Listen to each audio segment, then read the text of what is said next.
reputation. Just trying to be too greedy be the reason why you wind up in jail. Punch in or punch out, run it in or run it out. Made for a boss, sit on calls to get the facts out. I can put the cash out, I'll do it for the youth. Don't make me have to crash out and come in with the truth. Ask Nikki D and Flu, boss with the word. Just like and subscribe, don't hate on the merch.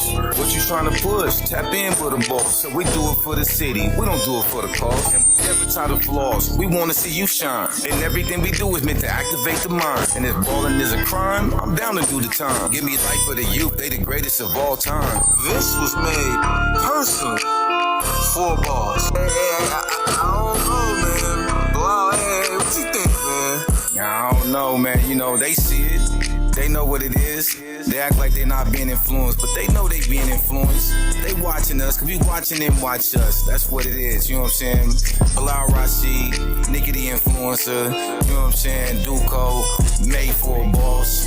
We stay boss made, man, that's what it is. Y'all quit hating out there. Is this where we at with?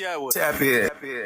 Hey, y'all. It's your girl, Nikki, the influencer, inside of the Boss Work Media Studio on Made for Boss TV. Now, holla at your girl if you would like to get in on some studio time. Come on in and advertise yourself. Be a sponsor. Come do an interview. Promote your business. Promote your brand. Do what you got to do to get known in the public, and I can help you with that. So stay tapped in, y'all. We got a very, very special guest in the house. He's not in the studio, but he is in the phone. Okay, and I will be showing slides of him, and he is going to be here to tell his story and everything from beginning to end, y'all. So hope y'all stay tuned in. If you want to call in and be a caller, the number is 916-745-9598. That's 916-745-9598, and you can call in and be a caller. So we want to welcome Duko to Made for Boss TV. How you doing today? Man, what's going on, man? I'm doing awesome, man. Thank you for asking, first and foremost. Yes. It's a pleasure to be here, honor, you know what I'm saying? I heard a lot of good things about this show, the podcast, from a personal good friend of mine, Bilal Rashid. Yes, and, man, it's a pleasure. It's a pleasure, man. Shout out to Bilal. Y'all see it right there, his picture on the screen. So, yeah, man. Yes. So let's jump right into it. Duko, you are here today calling in live from prison. How does it feel to be on the show, and why is it being there important to you? I think that personally, I like to be here today. I think it's a pleasure to me personally, because coming to prison at a young age, just getting arrested at a young age, took my family, 16 years old, 17 years old, and just being in prison and really having a story, but not knowing like having an outlet where I could go to, you know what I'm saying? Like having a talent and not having somewhere I could go to. And so I thought I knew it all. I thought I had the marketing skills. I thought I had all that. I didn't even know nothing about none of that because I've been in prison. So the prison world, like, and being in prison, none of that stuff exists. So I had to tap in, you know what I'm saying? I'm thankful to be here today. Thank God, you know what I'm saying, that I could get what I needed from y'all. And, you know what I'm saying, to give y'all what y'all need too at the same time. Yes. That collaboration was dope. If y'all didn't know, that new Made for a Boss song that, you know, I've been playing in y'all ear every minute. He on that track, Duko and Bilal Rashid. So I appreciate you for even doing that intro song for me, man. That just made my day. Yeah, man. That just made my day, man. Y'all in there with all that talent. Y'all gonna teach me. Yeah, man. And I got so much, man. Man, I'm like, damn, when I first see your reaction to it, I knew that was him. I seen your reaction. I said, oh, yeah. Like, every time I do something, like, I like to bring my character, man. I don't like to fake. I'm not with the faking. So, you know what I'm saying? Like, I like to bring my character to it because, like, I understand, like, that's big. And I seen your show. I got to go see your show. When I saw your show, I saw the woman on there, how they was. I saw the guy. The woman, I was more in favor of the woman, you know what I'm saying? Because the woman, I felt like they was being themselves, you know what I'm saying, doing their freestyles and stuff. But that's my personal opinion. You know what I'm saying? But that's what really made me see, like, oh, I mean, I could fuck with it. Okay, they could do their thing. Okay. Yeah, well, shout out to the Hoochie House. They got a reality TV show coming out, Hoochie House, and then they also got the Yeah, Hoochie Hoochie House, man, what's Hygienes. happening? So, yeah, they was pretty dope. I loved it when they came in like that. So, Yeah, I that was dope, appreciate man. it. I might need you to run me a beat for the next cipher, so we can have one of your beats Yeah. in there. Next cipher, man. Whenever the next cipher tap in, We I'm gonna need let you everybody on know. it. All my folks, all my people, we all gonna tap in. Shit, I got some people. I Yep, know some yep. people. They probably ain't got no funds or nothing, but shit, they'll show up. Yes, yes, yes, and you can definitely tap in and get on the mic through the phone. Your phone plays as a microphone in Definitely. here. You know, Bilal taught me all that. So you've been incarcerated since you were 16 years old. Second degree Yes, murder, and you're 30 yes, years old today. What was your yes. mental like when you first was arrested? I think that, man, when I first got arrested, I think that my mental, I didn't even take my, like, what I was in jail for serious. You know what I'm saying? I don't think I really understood it because, like, where I come from, it ain't that many people young age getting that type of time, like getting life sentences or so. Like, to be a first, I was one of the first couple of people. You know what I'm saying? So to be a first person, my mindset coming into the situation, coming into the system was like, this format I always heard about jail.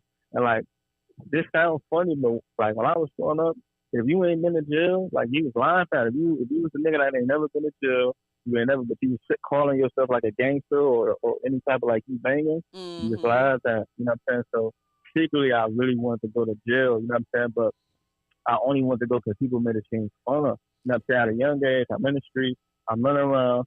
My mama give me rules and stuff like that. But it's a lot of stuff my mama never really knew what I was doing. You know what I'm saying? Like I kept it Yeah. hid. Yes. And so Yes. like Yes. to be at that age and coming into prison, people, my family gonna teach me right from wrong. You know what I'm saying? So I know right from wrong, but it's just that at that time growing up, being insecure, having low self esteem, I didn't know I was insecure, low self esteem. So, Yeah. I'm chasing hella women. I'm chasing hella uh, the streets. I'm in the streets running around, I'm doing certain shit. So when I came to prison, my mentality was come to jail, fuck people up, make a name. I'm thinking I'm gonna get out. Every time I was going to court, I'm thinking I'm gonna get out. And Mm-hmm. I didn't understand, like, I probably was gonna never get out again. So over time that kinda changed. Just coming in the system, you know what I'm saying, being away from my family, you know what I'm saying, Yes. missing my high school graduation on the Oh street. yeah, it I was graduated before deep you in the halls. I came graduated. into Fillmore, yeah. And so like just I missed all of that.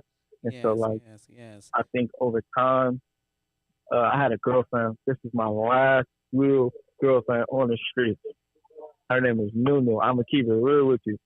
She was cool when I was young. She used to tell me don't do dumb stuff, don't do little certain things, and like I still be doing stuff.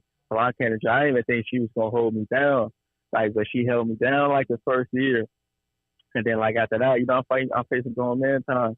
Like it's when I started to know it was getting real. The love was a little bit different. People started to disappear on me and stuff, and so my mindset just became like, fuck it. And Yes, I yes, got wild. I got wild. I was fighting people, and yes, yes. yeah, that was Well, you it. know what was interesting to me, but it looks like we have a caller. Give me one moment. Oh, they hung up. Okay, maybe they'll call back. What was interesting to me is when you said it seemed like when you were talking about, you know, in order to be recognized, you had to be in pen or you had to been and went to jail. If you didn't ever go to jail, then you like some type of, like you ain't did shit. You ain't reputable. Yeah, you ain't So nobody. they made that your vision. Your vision ended up That was becoming to go to jail so I can show these people. So now you yeah. had a vision. They instilled it in you that your vision was to go to jail. How wrong was that? Hold one moment. Hello?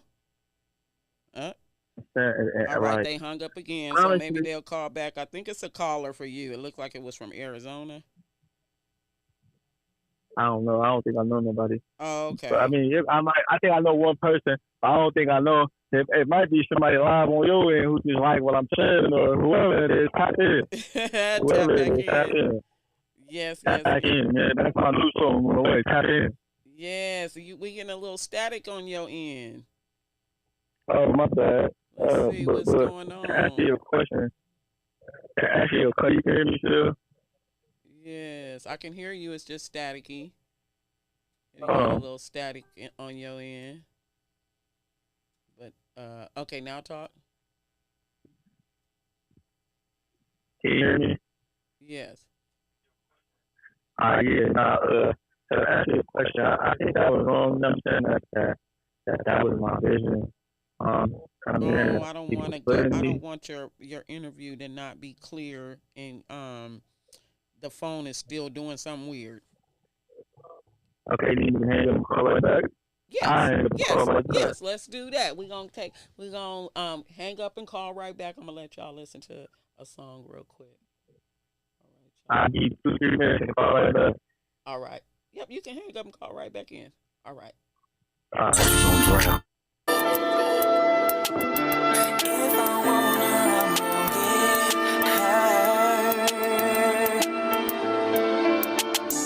We playing chess, not checkers. Hopping off the porch, mobbing, I'm a stepper.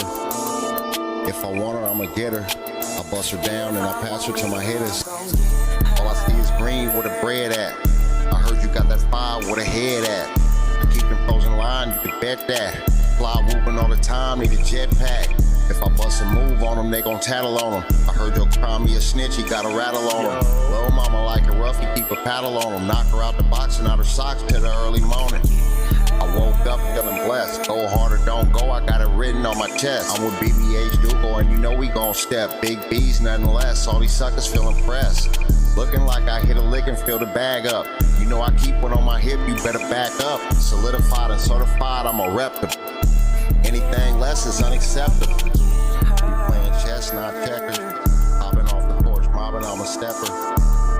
If I want her, I'ma get her. I bust her down and I pass her to my hitters. We playing chess, not checkers. Hopping off the porch, mobbing, I'm a stepper. If I want her, I'ma get her. I bust her down and I pass her to my hitters. Hey, see if I want her, I'ma get her.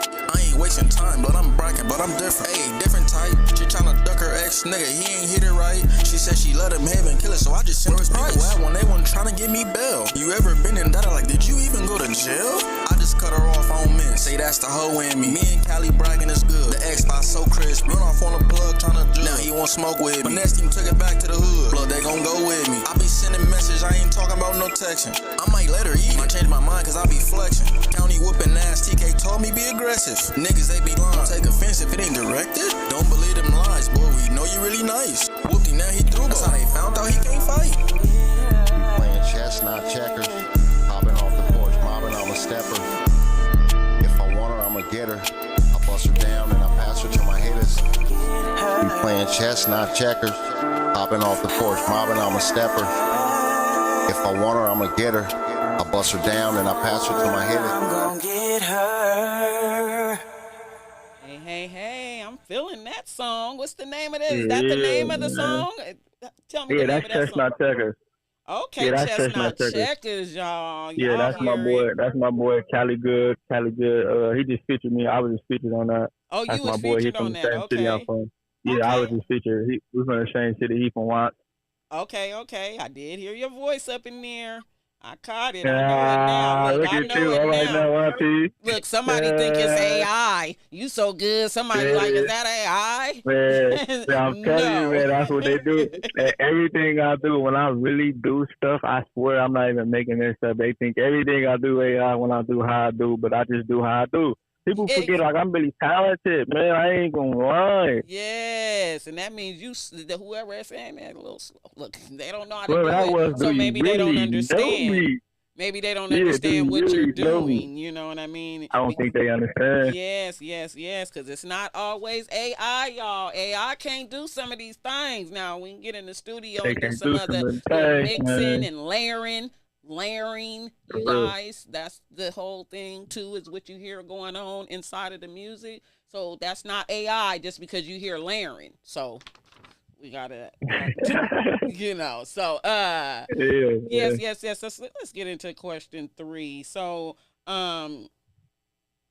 let's see, at 16, since you were 16 and you're 30 years today, okay, that was your mental life. You were arrested at 16 in Los Angeles County for a serious Yeah. crime. What was Yeah. that process like? What was the legal process like for a kid in California facing those charges? So, coming in Los Angeles County, when you come through LA County or just in California or just in general, just like being a minor when you commit a crime.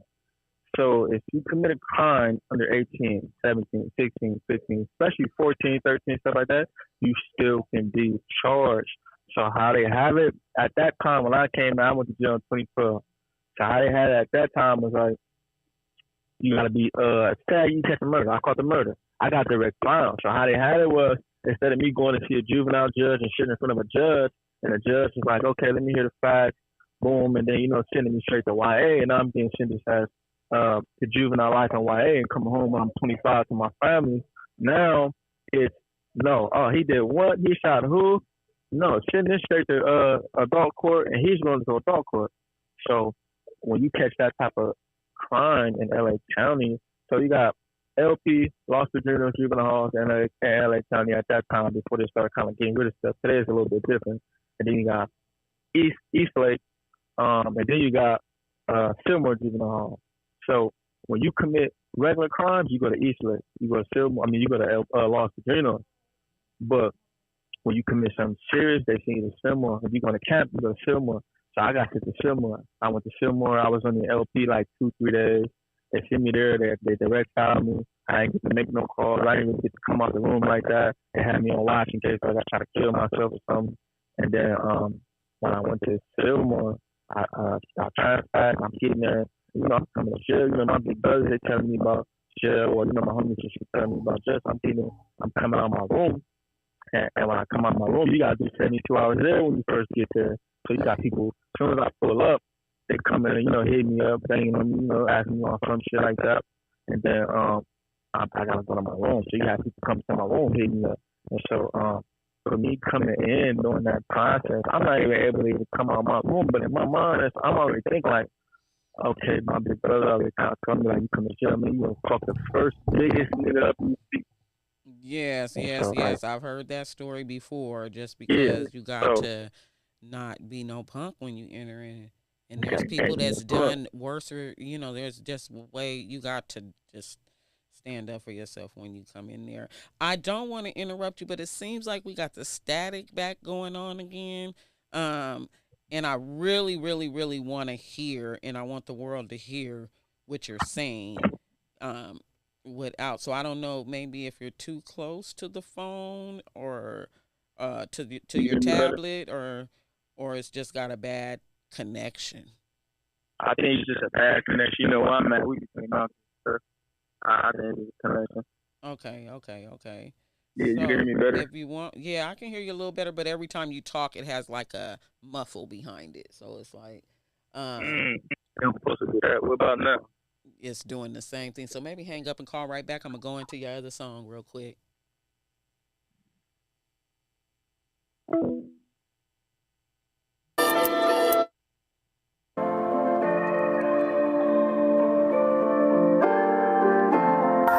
Look, it's Young Duko. This shit ain't easy, man. I just make this shit look good, man, for real. Hey, to keep it real, I don't really fuck with you, though. I just dropped 100 bitches, fuck with me, though. I cannot lose. Been through some things, I'm something different. Don't play no games, cause I be trippin'. Don't want no victims, I can't lie. Wanna go to Roscoe's in LA? You might just die. I'm so locked in, cause I'm a shit. They ain't believe in me. I hope they never, ever need me. You on my mind. I be like, come here, girl, you fine. Shit, I ain't doing that, I just say, come here with your fine ass. Ooh, who gon' hold your crown up, babe, just like you? Safer than we're safe, babe, privacy rule. Long as you got me, then I got you. And that's why I be trippin' with my dog ass. I was locked down, I was starving, it was all bad. Chasing after bitches, trying to kiss her, bro, say fall back. Hey, before I'm trippin', they didn't turn me up. Lonely in the pen, I think I'm paid, so my turn is up. It ain't easy to be me, it ain't easy to be free. It ain't easy, but it's big. Feel my pain, that's bittersweet. It's hard to change when you ain't eat. I'm feeling strange, cause now I see everything on me. I'm thinking shame on me. Thought it was a game, but now I see everything go back to me. Days is raining only on me. To duck my pain, pray on the wing. Big me, now is he. We don't run, we keep a heat. Cause all these victims just off needs. When I was down, they wasn't even fucking with a nigga on the dead homies. They was treating a nigga like I was a lame cornball ass nigga fool. They told me I wasn't coming home, they thought I was over. Why would I ever go back and go fuck with them? Like, for real though, man, keep it real, man. Like, that don't even make no sense, fool. Everybody, man, fighting on this shit. Treat the nigga ducking my call, seeing the nigga calling, man. I ain't even gonna do all that. You really know, nigga. You old nigga, fuck wrong with you? They ain't even keeping it real. They don't even cost nothing, man. Can't hook a nigga up, can't plug a nigga, can't do a three-way, can't send a message, plug me on a date, nothing. Like, why would I go back? Like, but that don't even make sense. I'm feeling that one, y'all. I know y'all feeling the vibes out there in the world if you watching live on Nikki Potter's page. So, what song was that? What was the name of that one? That's called It Ain't Easy. It ain't easy, y'all. It is not easy, man. Inside or out. So, it's just not easy. Your music tells a story too. I be listening to your music. It kind of, like the one. It be kind of get to be a little teared up. Like what? It's hard in there. It's hard in there. So what happened on your 18th birthday? So on my 18th birthday, boom, I had a staff in there. He was cool. Our staff in LA County, they were real gangsters. They really was banging how we was really banging. So on my 18th birthday, I'm gonna keep it real. I've always been a people person, man. People always fuck with me because a nigga keep it real. So on my 18th birthday, I'm gonna keep it real. My boy and them, they came in my room, fucked me up. They ain't do hella shit to me, but they did real big brothers. These niggas that knew we was gonna be facing hella time, and so they want already us to be real rough. You know what I'm saying? I already was hella rough. You know what I'm saying? But my birthday, my 18th birthday, I turned 18. They knew it was gonna be their last time seeing me. You know what I'm saying? They fed me hella food, you know what I'm saying? Real food, Jack in the Box, sandwiches, hella shit. I'm in the halls at the time. So when you turn 18, you gotta go to the 18-year-old unit. And I was in the little kid unit. So I turned 18, I went to the 18-year-old unit. Boom, I had to do 72 hours in my room up there. Boom, and then when I came out, I'm always fucking somebody up. I'm always doing some crazy shit at that time. So I came out. I was doing my thing for 2 weeks, coming out, programming. And remind you, I graduated at this time. So 2 weeks after my 18th birthday, man, they sent me to LA County Jail, man. So they gave me the option at that time to I could either stay in halls or I could go to the adult system. I chose to go to the adult system for 2 reasons. I to this guy, I was kind of regret it because, you know what I'm saying, the people really love me, you know what I'm saying, supporting me, but I didn't know how to take advantage of that support, people that's not from where I'm from, trying to help, you know what I'm saying, so.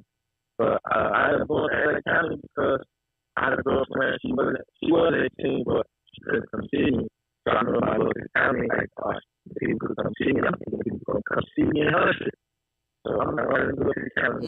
We're getting that bad breakup again, and I'm just gonna be honest. You're gonna watch it and you're not gonna like it.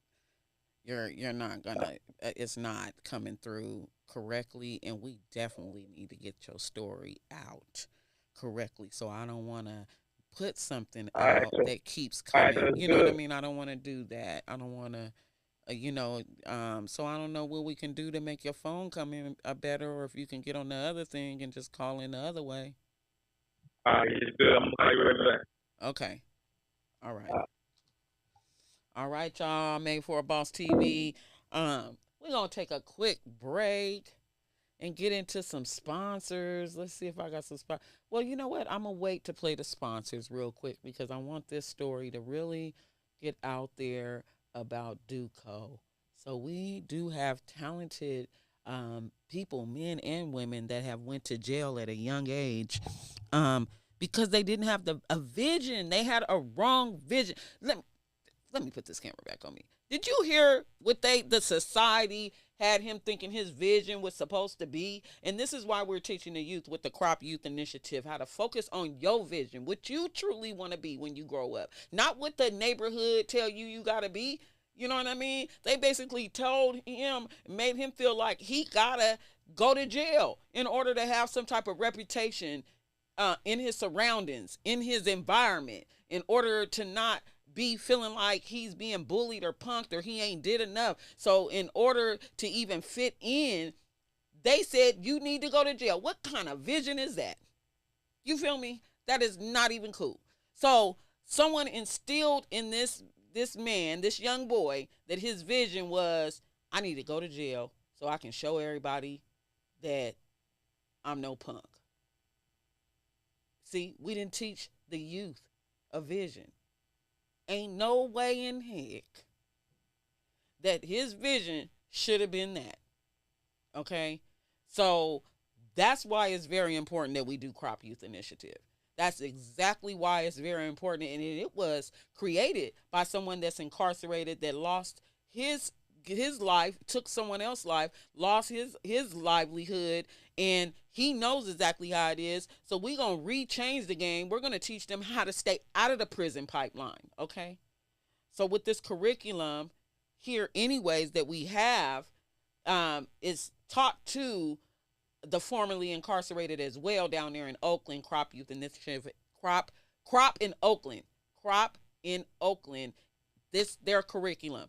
They teach it to the formerly incarcerated and the incarcerated.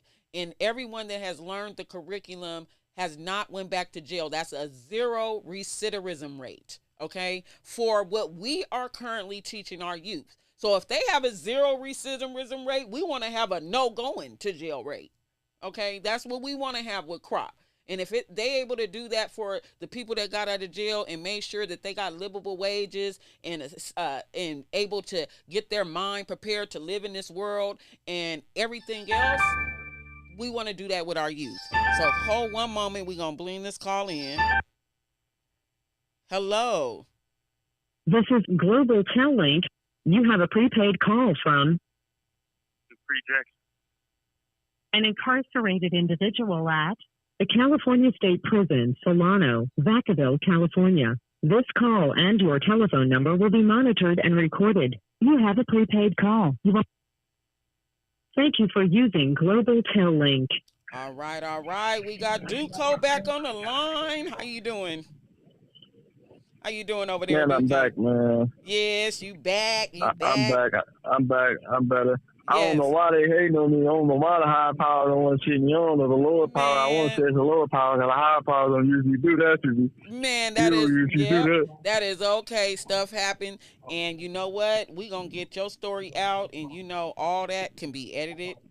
And it's real life stuff too. You know what I mean? We real life stuff, and guess what? We real life fixed it right on the air. We fixed the issue right on the air. So hey, that's good. We got to tell people that things happen, and we got to keep on going. So you were telling us that about 18 when you turned 18. So what happened on your 19th and 20th birthday?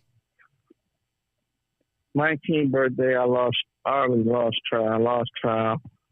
I'm in the hole. I go to the hole. I'm in the dorm with my big brother. A ride happened. I go to the hole. Ride cracked on. I went to the hole. So my brother went to one prison. I went to another prison. We was together for a couple months, probably like 2-3 months. Your real brother, we young at the time, because my real brother, my mama's son. Oh, yeah. My mama's son. I ain't even gonna lie to you. And it's so crazy, like, cause we together, you think a nigga supposed to be chilling. You think like a nigga like, oh, y'all together, you know what I'm saying? We could call in. I ain't allowed to send bad phone to my big brother. I'm in jail at that time. He already shit. He already got cool, little, shit going on in his life. You know what I'm saying? So when my brother in jail, I don't really got food. So I gotta be aggressive. I have to learn to hustle. I have to learn to cut hair. I have to learn to do other little shit, you know what I'm saying? Because taking people's shit wasn't a good look. You know what I'm saying? I'm coming out, I'm taking people's shit, but it really wasn't a good look. You got older people talking to me like, hey man, you don't want to really do it. And it's a difference between stealing something from a nigga and taking. I'm talking about I was taking shit from people. And so my 19th birthday, I ended up going to the whole I'm on my way to prison on a bus, got to prison. And shit, I had a level 4 prison at 19 years old. I was the youngest person on the yard. There's about 2, 3 other people, but I was the youngest person with a life sentence, 40 years of life, for murder. And shit, I didn't even think you could get that, but shit, that was where I was. And shit, Riot got kicked off. Shit, that same week, I pop up, and a riot happened. And one of my OG homies,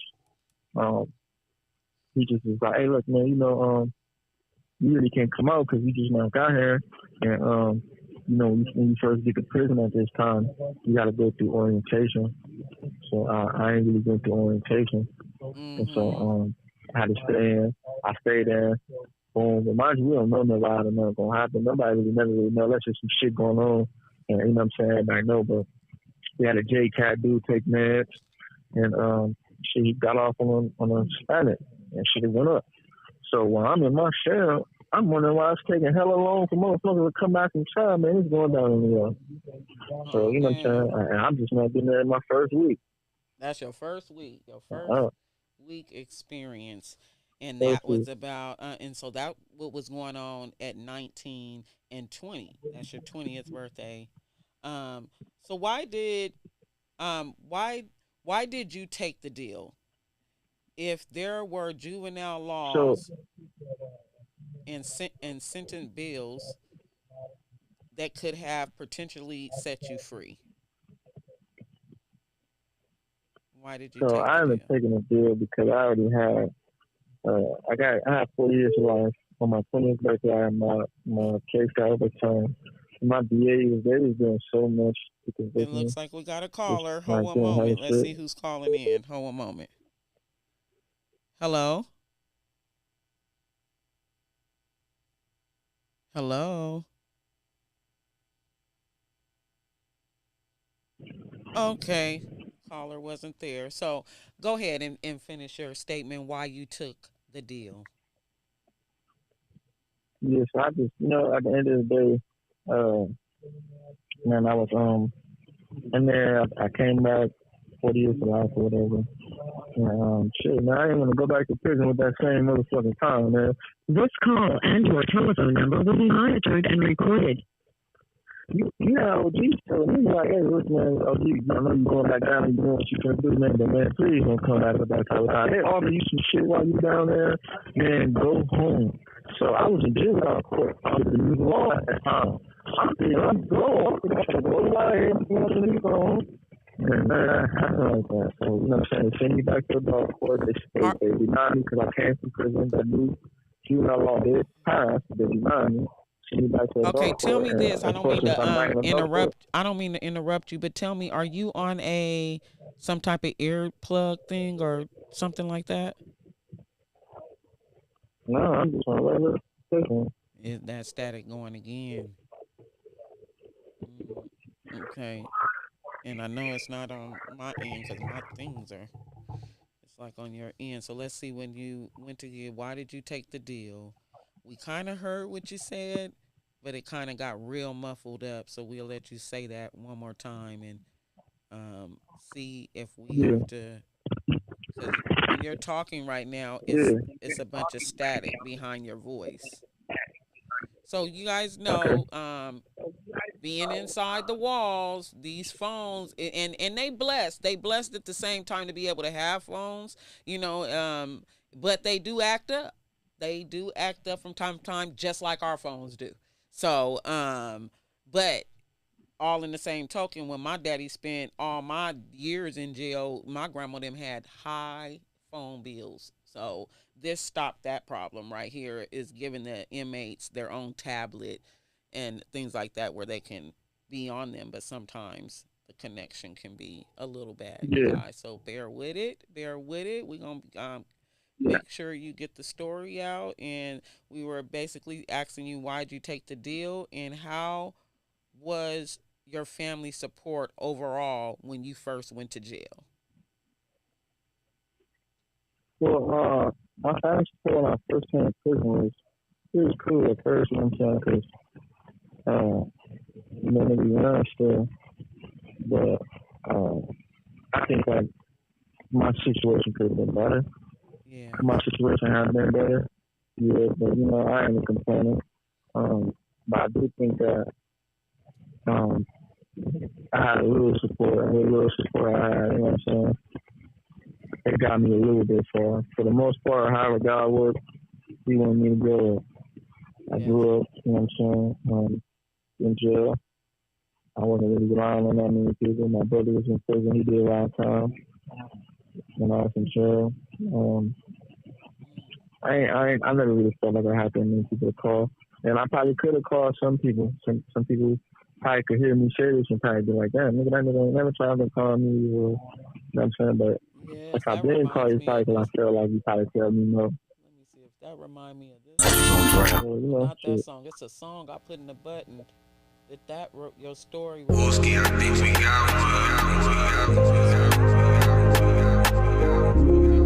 It just reminded me like it was like they wasn't there when they was there. Yes, this is it.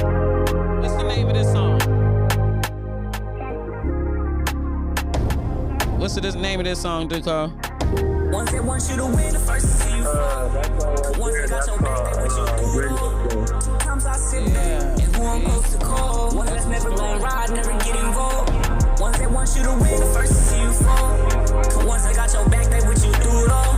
Sometimes I sit back and who I'm supposed to call. Ones that's never gonna ride, never get involved. Yo, dude, who the fuck I'm supposed to call, nigga?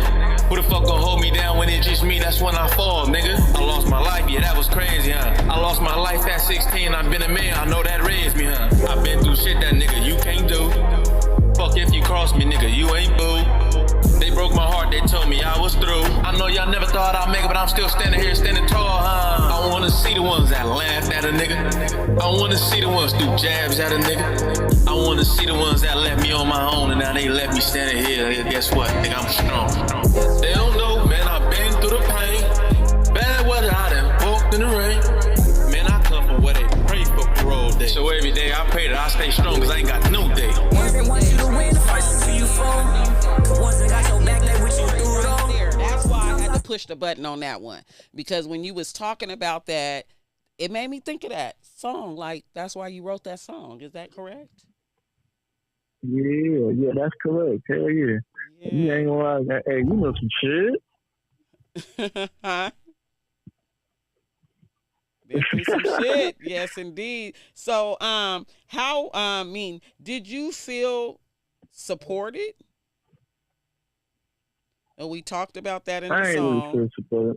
So you had times of feeling I ain't nothing like supported, that. and then you had times of feeling like you lost the support. Man, I had hella times. I went through every emotion in this motherfucker. I ain't gonna lie. I had times I felt supported when it was time to call me for a package or something. Whatever I did to get a package or get some dollars from somebody, I felt good. It felt good spending the little shit. It felt good at that time whenever people came through for me. But the times when they didn't come through for me, it was more times than they wasn't coming through. You know what I'm saying? Yes, Man, that's when I felt it for real. Seeing, you know what I'm saying? Seeing other people visiting their family members, you know what I'm saying? So who were you receiving your support from?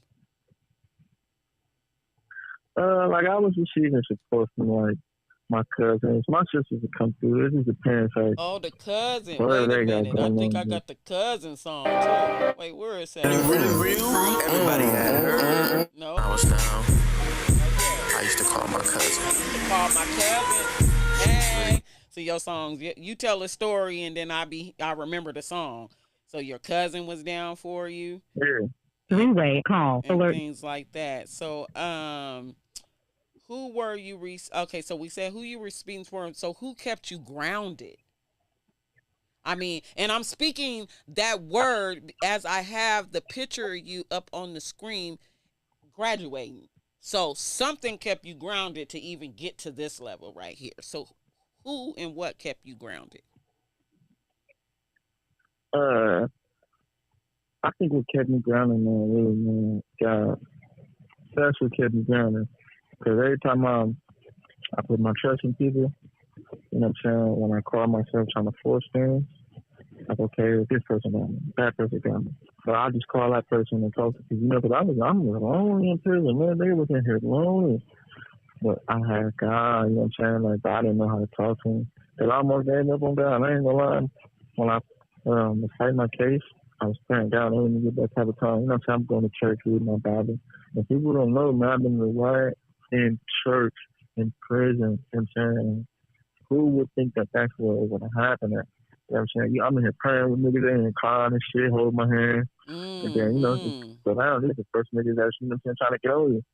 So for me to see them, I knew, like, okay, these, you got niggas in here faking. So I said, now I better keep my shit to myself. You know, so I went through that phase, man, not knowing how to pray for a while. Not knowing, like, I could pick a Bible up, I can't read it, but it wasn't even just my faith. I just lost faith at that time.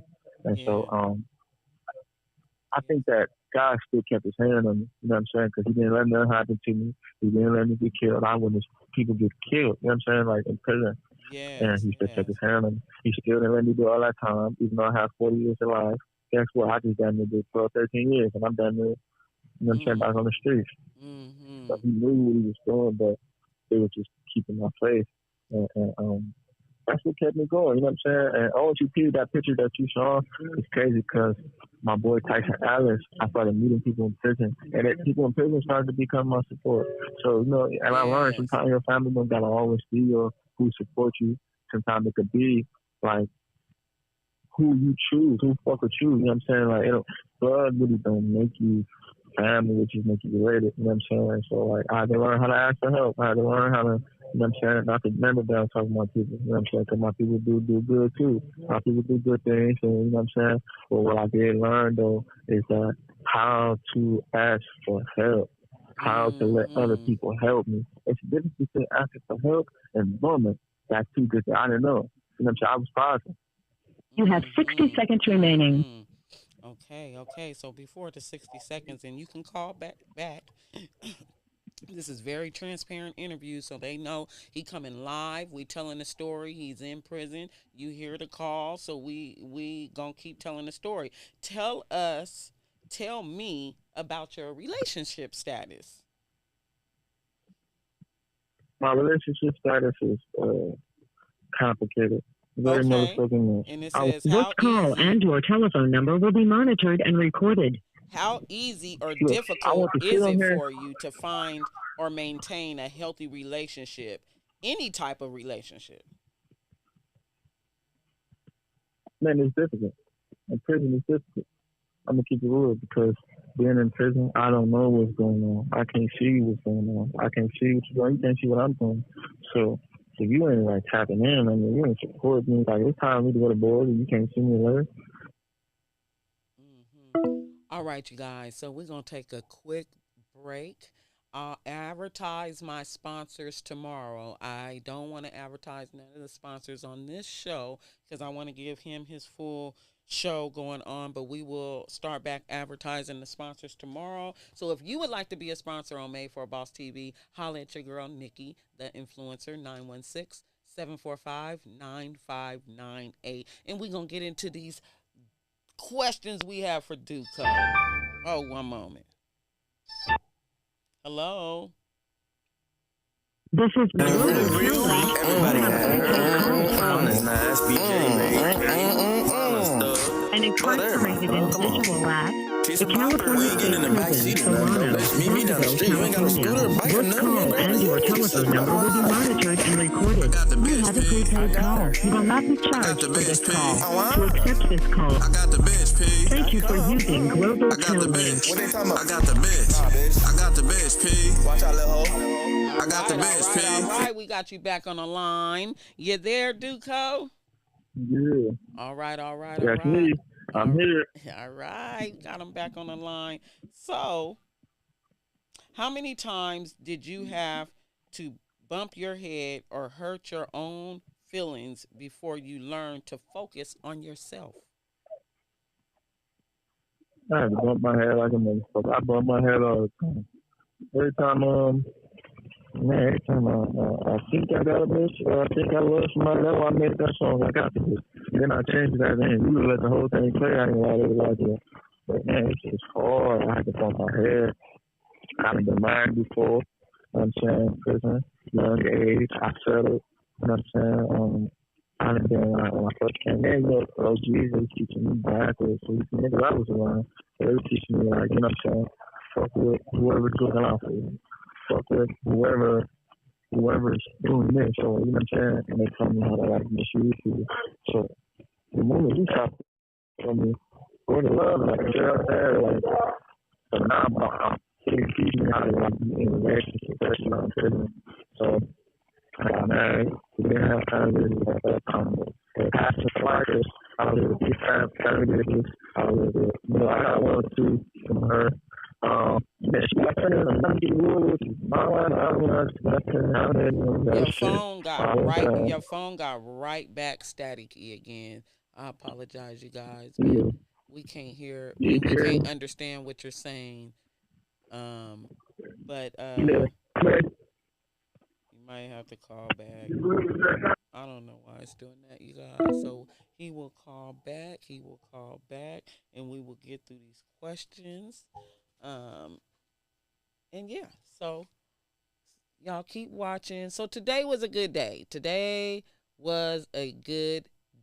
I got to say, I want to say thank you to everyone that came out today to help me sort jewelry.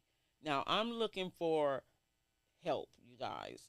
We're going to go into the Obama room. We're going to package up value packages. And if you help me package 100, I'll give you 30. So that's what's going on. If you want to learn more, you want to come down and earn jewelry for free, hook up with me, 916-745-9598, and sign your youth up today. The workshop is starting on April 11th. Sign your youth up so I can teach them how not to go to jail, please. We're going to try to teach them how to have their vision. We're going to try to coach them because we're not teachers. We coaches. And we want to coach them to figure out what their vision is that they want. Not what we want. Not what the friends want and the community want. We want to teach them what they want for their future. And I know it's not going to jail. Come on now. We gotta help the kids figure out a bigger thing. If we don't teach them other things and to learn how to be a visionary, they're not going to know. Okay? And we're going to have the streets teaching them. All right. I got my baby on the line. Hold on. All right. Nene, I got you on the podcast. So I'll call you right back. Are you okay? Yeah. Okay, baby. I love you. Love you too. Okay. Bye-bye. Hello? This is Global Tel Link. You have a prepaid call from. All right, y'all. We're going to get back on this line. An incarcerated individual at the California State Prison, Solano, Vacaville, California. This call and your telephone number will be monitored and recorded. You have a prepaid call. You will not be charged for this call. Thank you for using Global Tel Link. All right, Duko's back on the line. So let me go back a little bit to this question. Did you ever feel like you were selling yourself short by settling for someone or something when you knew you deserved better? Hell yeah, man! I can't wait for you to ask that question again. I hope they catch every bit of this. I'm gonna be real with you, right? I always felt like I was settling while I was in prison because I knew my potential. Handsome, you know what I'm saying? My mama had some handsome kids. I ain't gonna lie. I think I'm the flies. My big brother might not like that part, but being in prison, you don't got that many options. Like, you got to be really referenced. I got to know you where you know somebody and they tap in, or you pull up, or your husband knows somebody, and I never had that chance like that. So a lot of times, like, I was settling. You know what I'm saying? Like I said, OGs taught me like the game backwards. They taught me fuck with who, fuck with you. They was teaching me to be a misuser. You know what I'm saying? I didn't want to be no nigga that's like that, to where I'm dependent on what the next person could do for me to operate. Don't get it twisted. Help is always good. But I was taught that, like, the moment you can't do something for me, now it's fuck you, or I don't want to talk to you now, or you know what I'm saying, Mr. Store, that's big. You know what I'm saying, have you ever had somebody eat in your face? That's really real. Being in prison, people eat in your face. They don't care about what you've been through, or you know what I'm saying, where you come from, or what you ain't got. Yeah, it's like everybody fending for themselves unless you find somebody really cool. They fending for themselves. In there, that's really cool. Yeah. Well, yeah, so like I feel like I had it a couple times, and every time I thought I had it, shit, fuck with somebody else. Somebody else will fuck with somebody else. Whether it be you start talking to a woman, or whether it be you start doing this. Every time I think I have it. Something happened, and like it'll be a reminder that people see me as a nigga in jail or the jail nigga. But it's a difference between being a jail nigga and being a nigga in jail. I'm not a jail nigga. Jail nigga is a nigga that get out and go back and forth, in and out. You know what I'm saying? And this is him. For me, I'm a nigga in jail. I'm a nigga that could happen to, that it could happen to your son. It could happen to, what happened to me could happen to your son. You ain't got to go to jail for killing nobody. You ain't got to go be somebody that killed somebody. And for me to be found suitable, I had to admit the shit that I ain't even do to go home, or, you know what I'm saying? But if it comes down to swallowing my pride to go home and I could take care of myself, man, you don't even know how bad I want to cry right now. And I ain't out and I was supposed to be out. Yes.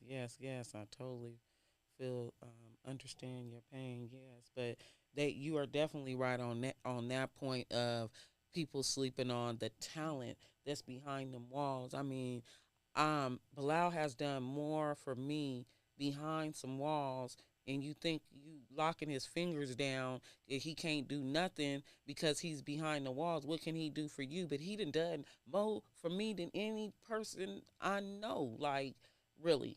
And sorry to hurt anybody's feelings, but he running tracks over everybody when it comes to building me up. So, and that's coming from behind the walls. So sometimes, but you're right, because he's been in a lot of situations where people will undermine him and not take his value for what he's really worth. Y'all bad. You know what I mean? Y'all bad. I'm glad y'all did that. You know what I mean? I'm glad they did it to me. Pushed me to the side, didn't take my value, didn't appreciate me. And I'm out here on the streets. They see me doing what I'm doing and still undervalue me. You know what I mean? So, but thank you, because it led me to who I was supposed to be with, teaming up with and completing all our goals without hating on one another, without no extra stuff. You know what I mean? So, God will send someone your way, you know what I mean, that can understand all that. But I know it's 10 times harder, but let me tell you, it's hard out here too. Shit. It is so hard with relationships, you know, just period. Because just like you can't see, like you made the statement of you can't see them, they can't see you. Guess what? It's that same statement going on out here on the streets. Because you can't watch a person 24 hours a day. You know what I mean? If they gone and left your house and then now you can't get a hold of them all night, then what? You can't see them. So it's like the same thing, and people fall out of relationships because of that. So I definitely understand where you're talking about on that. How many times? Okay, so how easy or hard is it for you not to settle today? Is it easy not to settle today, or is it really hard? Because I know not settling can be hard, especially when you get lonely and stuff. So then you settle for whatever sometimes. I think it's a whole lot more easier for me not to settle today. Man, I ain't even gonna lie. Now I'm asking myself, people don't even know I'm as smart as I am like that. Man, I just look like that, act like that. People don't even know I am how I am. You know what I'm saying? And for people that's really listening, it's really easy to really master yourself. All it took for me, especially for kids, I always like to talk to kids. Fuck everybody else. And not to say it like that, but kids is the future. You know what I'm saying? So I always want to talk to somebody that's just like me. That's why that's the whole reason why I really wanted to come on here, was for kids. You know what I'm saying? I want my stories to be for kids. You know yes, for kids. Yes, when we went on the for somebody else, mama. Yes, definitely. You know I was my just music, speaking I'm on gonna push that. my music. You know what I'm saying? For real, I'm gonna push the music because of that. You know, I'm gonna promote myself because of that, because that's who I am naturally. I don't try to be a rapper. I don't try to I really like, you know what I'm saying? I just do it. And I think that today it's so easy not to settle down, because I've been training myself. I fast, you know what I'm saying? And when I fast, what that does is tell me if my spirit and my body get in tune with each other. So when I fast, my spirit, my body, and my mind, or whatever my body think my mind is telling me, or whatever my mind think my body is telling me, it comes out. I'm able to journal. I'm able to write down, you know what I'm saying, what was I seeing, or what did I think I was feeling or feeling. And then now it showed me that whatever I go through, it could pass. It don't matter where I go without food, where I go, whether somebody play with me, You know what I'm saying? I get hurt. It's not to sound like a robot. I still get hurt. You know what I'm saying? I had somebody let me down all the time. People let me down all the time. You know what I'm saying? But Yes. it's just a reminder that I'm still human. The work not done. You know what I'm saying? But I don't want to ever sound overconfident because overconfident be the reason you fuck up.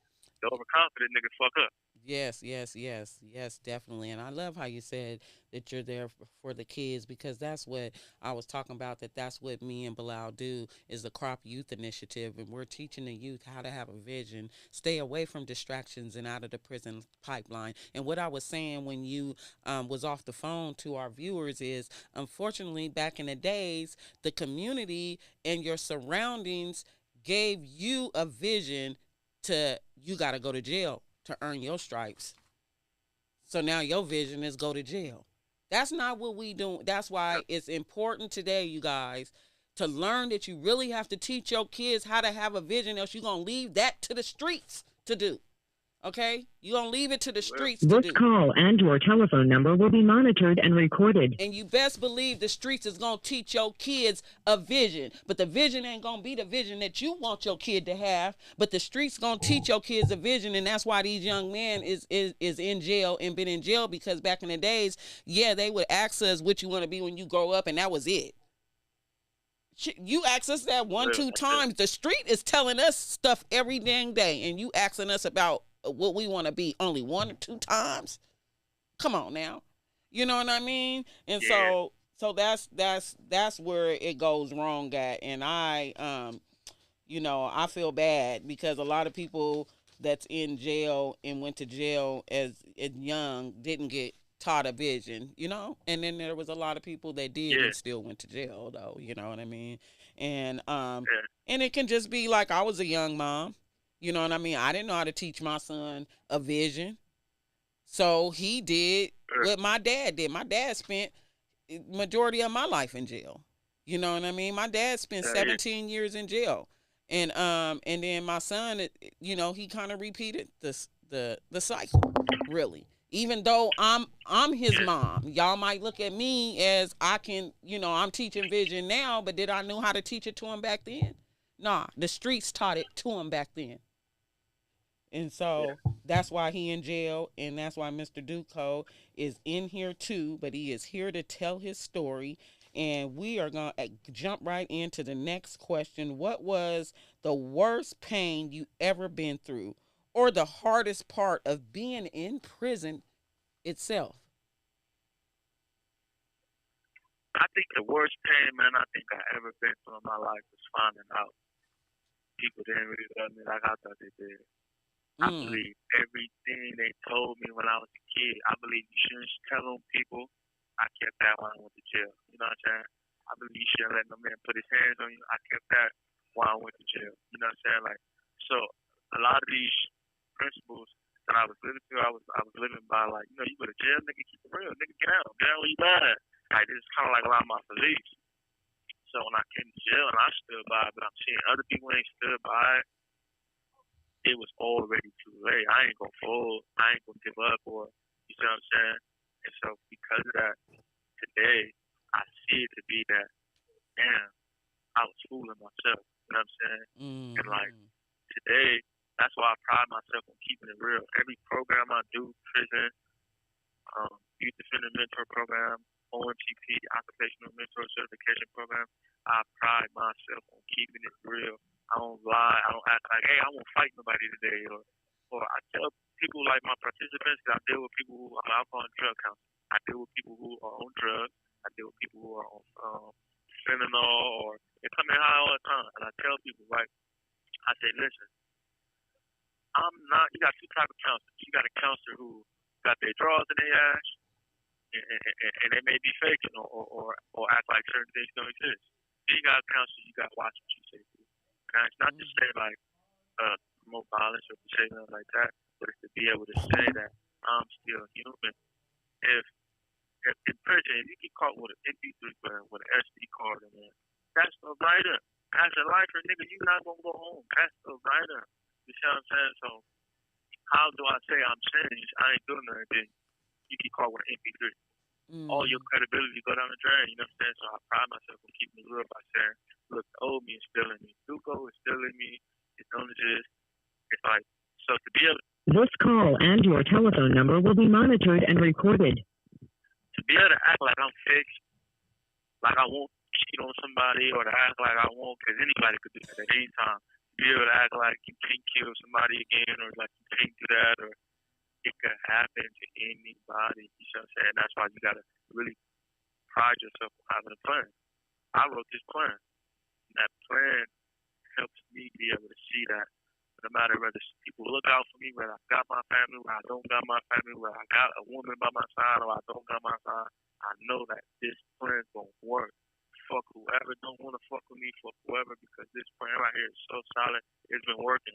I never was just one of the youngest lifers to be on my way out of prison with a life sentence at the age that I am today, with a life sentence today still. You know what I'm saying? How did I do that? Education. I figured it out. It's just mine. It's really what it is. And so when I was able to push me to the side and push my own self out the way, because I was in my own way, really. Yeah. You know what I'm saying? I was able to see that, okay, fucking lock in. I locked in on me. I got tired of people. I'm looking up calling people, they disappeared on me or they ain't answering. I got tired of, niggas answering women's phones I'm fucking with or I think I'm talking to. I got tired of all that. I'm like, man, fuck, I'm talking out.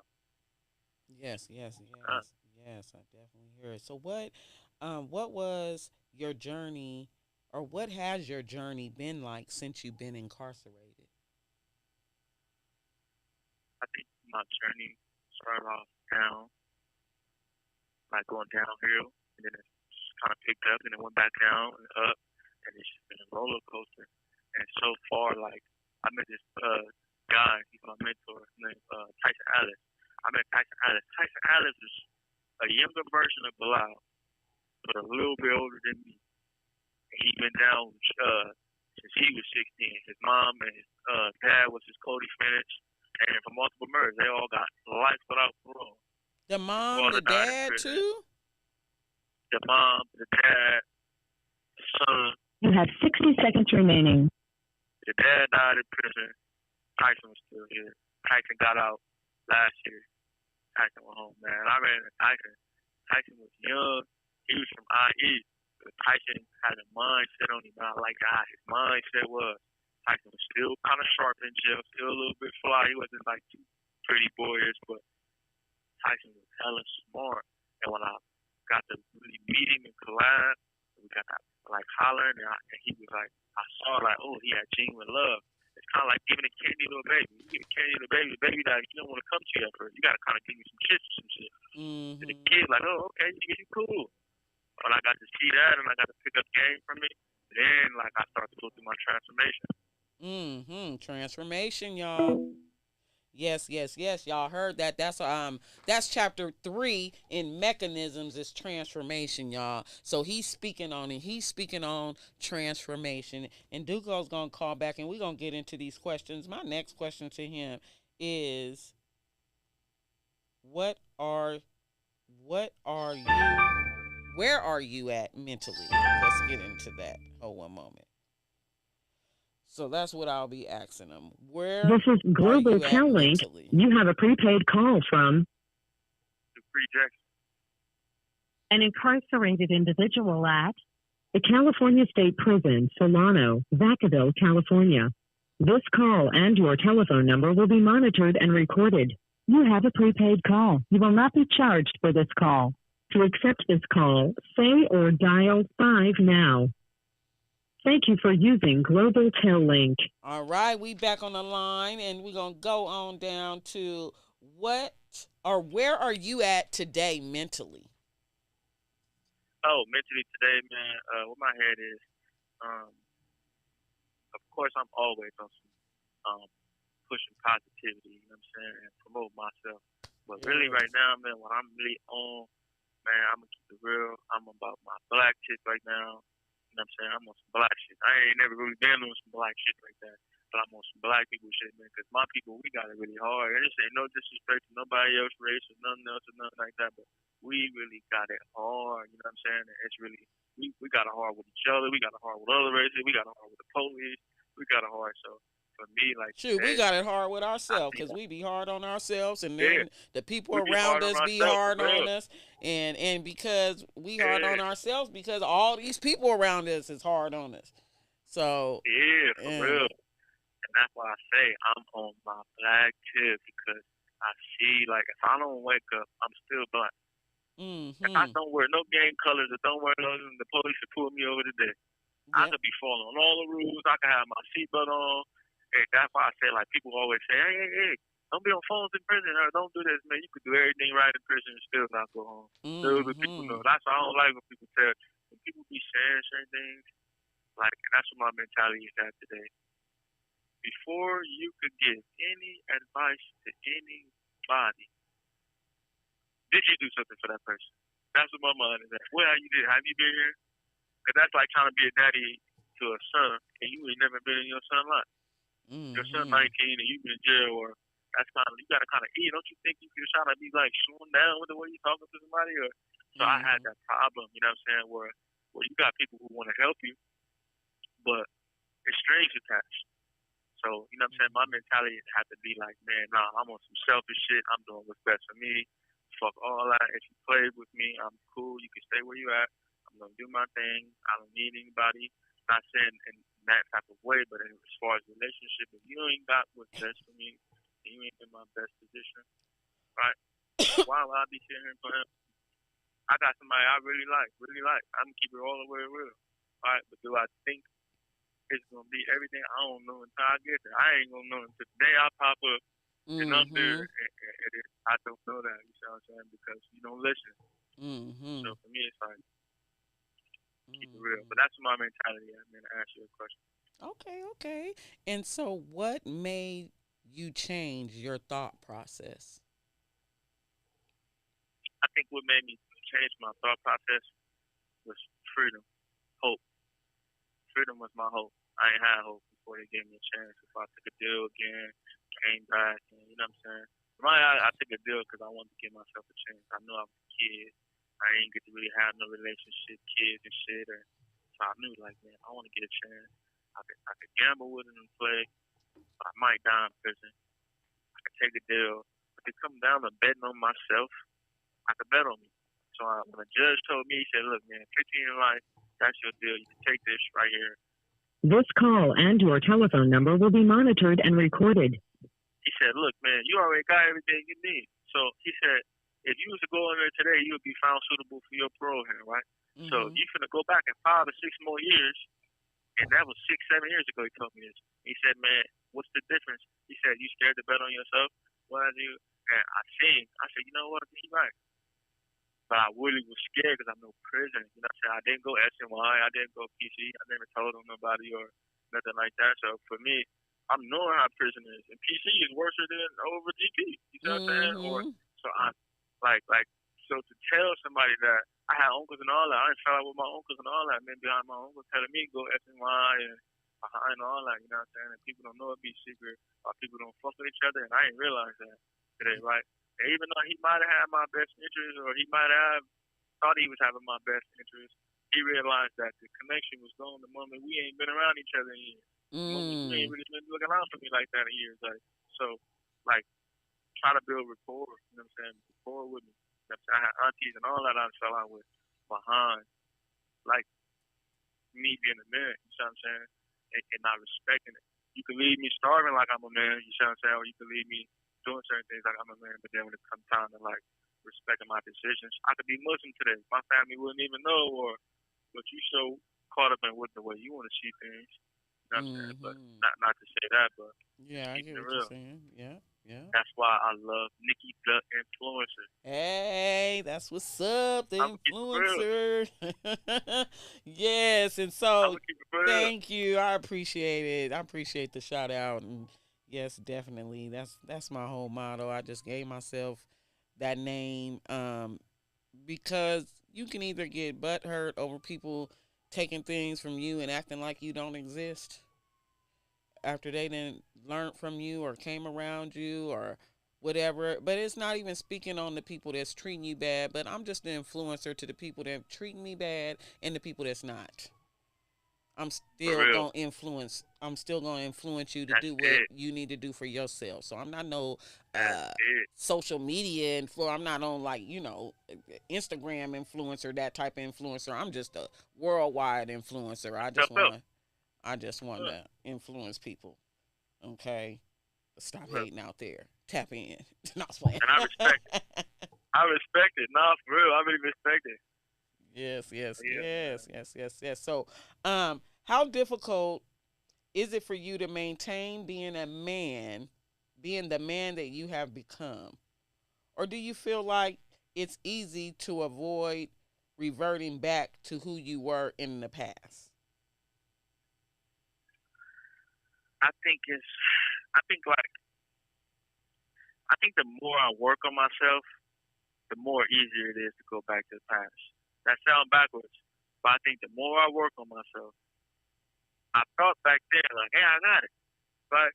But the more I work on myself, the more you gonna see something and think to yourself, man, now why would he do some shit like that? He need his motherfucking ass whooped. Or Mm-hmm. I still get those thoughts. So you know what I'm Mm-hmm. saying? The thing is not really acting on those thoughts. I get thoughts of man, police come do crazy shit to me all the time, or say things, or you know what I'm saying? People do certain things to me, but the thoughts do come. I just don't act on the thought. You see what I'm saying? And so when I start like tapping in on people and like really tapping in, and shout out to Nate from the Bay. I'm gonna keep it real. When I really started tapping in with people Mm-hmm. and really uh calling people and Mm-hmm. really like people like you, people like Bilal, people like you Yes. know what I'm saying, like going to people who stuff was working for them that I saw working, not just going to anybody, not just going like my music today, man. A lot of my people they don't know all my music, or it'll be a first time today. Like I wouldn't be surprised if your phone really was working and some people could come on your show. I damn near would probably have like a great auntie reunion or some shit or on Oh your show man, we and should have had them call and, in. Been yeah, like man, Auntie man, call no, in. that probably was him calling in. That's what I'm saying. It probably would have Huh. been like Robert Irvine or something on your show, or because a lot of people probably don't know I'm feeling how I'm feeling. A lot of people probably don't know, and to me, I might see something else one way, and it might not be. That's just my perception. You see what I'm saying? That's just mine, and I'm allowed to have that perception, or you can't make me unsee something, or you can't make me see things the way you want me to see it. Like you see what I'm saying? So, Yes. and it's no disrespect to nobody, but Yes. Yes. I Yes. think that the more I go on, the more I work on myself, like the easier it is to go back to the old me. Like I said, because you could think you fixed, and you could think all that and think like, okay, I'm gonna stop going to group, or I'm gonna stop going to this. Okay, I ain't gotta do that no more, nigga. I'm fixed. I went to anger management, but how many people go to the hospital? The sick people go to the hospital. People who healthy, they don't go. Hey, let me go to the hospital. Or you Mm-hmm. see what I'm saying? People who go to church, Mm-hmm. people that shit is going good for them in their life, or people who go to the mosque, and Muslims, they don't go, or not to say it's like everybody ain't like that, but people don't go when their life is going good and they getting all their blessings and nice car and nothing. People go in there when it's like, damn, Lord, man, my son got shot, or Lord, my son in jail. Like, help me with this, or help me get past that. You Mm-hmm. know what I'm saying? So that's why I say, like, I feel like it's easier to slip back. Yeah, yeah, I get the statement. I totally get the statement and why you said that. So, um, tell us about the world of self help. How were you introduced to it, and how are you applying it to your life today? So, like I was saying, I was introduced to the world of self help through Tyson Ellis Okay, and I my heard boy that on the Larry song. Davis.